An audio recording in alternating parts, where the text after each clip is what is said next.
ನೀನು ನಿನ್ನ ಧರ್ಮನ ನಿಭಾಯಿಸ್ಬೇಕು. ನೀನು ತಾಯಿ ಆಗ್ಬೇಕು. ಈ ಕುಟುಂಬಕ್ಕೆ ಅವರ ವಾರಸ್ದಾರನ್ನ ಕೊಡ್ಬೇಕು.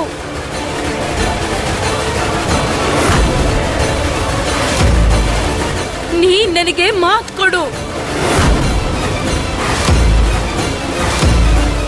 ಒಂದು ವೇಳೆ ನೀನ್ ಹೀಗ್ ಮಾಡ್ಲಿಲ್ಲ ಅಂತಂದ್ರೆ ನೀನು ನಿನ್ನ ತಾಯಿಯ ಸತ್ತ ಮುಖ ನೋಡ್ತೀಯ.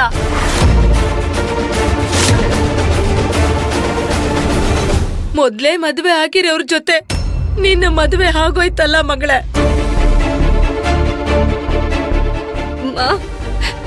ನನಗ್ ನಿನ್ನ ಹತ್ರ ಸುಳ್ಳು ಹೇಳ್ಬೇಕು ಅಂತ ಇರ್ಲಿಲ್ಲ ಅಮ್ಮ.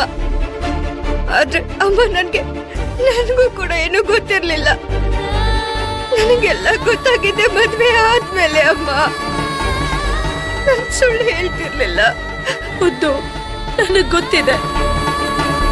ಒಂದ್ ವೇಳೆ ನಿನಗ್ ಗೊತ್ತಿದ್ದಿದ್ರೆ ನೀನ್ ಈ ಮದುವೆಗೆ ಒಪ್ಕೋತಾನೆ ಇರ್ಲಿಲ್ಲ. ಮತ್ತೆ ನಿಮ್ಮಮ್ಮ ನಿನಗೆ 2ನೇ ಮದುವೆನೂ ಮಾಡಿಸ್ತಿರ್ಲಿಲ್ಲ. ಆದ್ರೆ ಮುದ್ದು,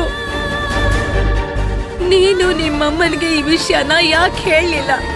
ನೀನಂತೂ ಈ ನಿಮ್ಮಮ್ಮನ್ಗೆ ತುಂಬಾ ನೋವು ಕೊಟ್ಬಿಟ್ಟೆ. ಯಾಕೆ ನೀನು ನಿನ್ನ ಮದುವೆಯ ಇಷ್ಟು ದೊಡ್ಡ ಸತ್ಯನ ಮುಚ್ಚಿಟ್ಟೆ?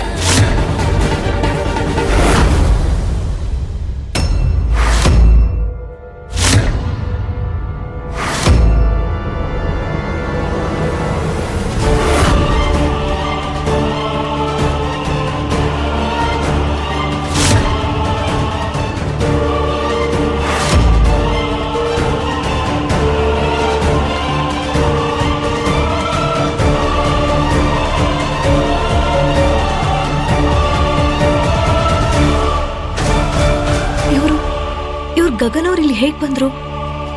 ಅಯ್ಯೋ ದೇವ್ರೆ, ಈಗ ಗಗನ್ ಅವರು ಪೂಜಾನ ಪ್ರಶ್ನೆ ಮಾಡ್ತಾರೆ. ಆಮೇಲೆ ಪೂಜಾ ಏನಾದ್ರೂ ನನ್ನ ಹೆಸರು ಹೇಳ್ಬಿಟ್ರೆ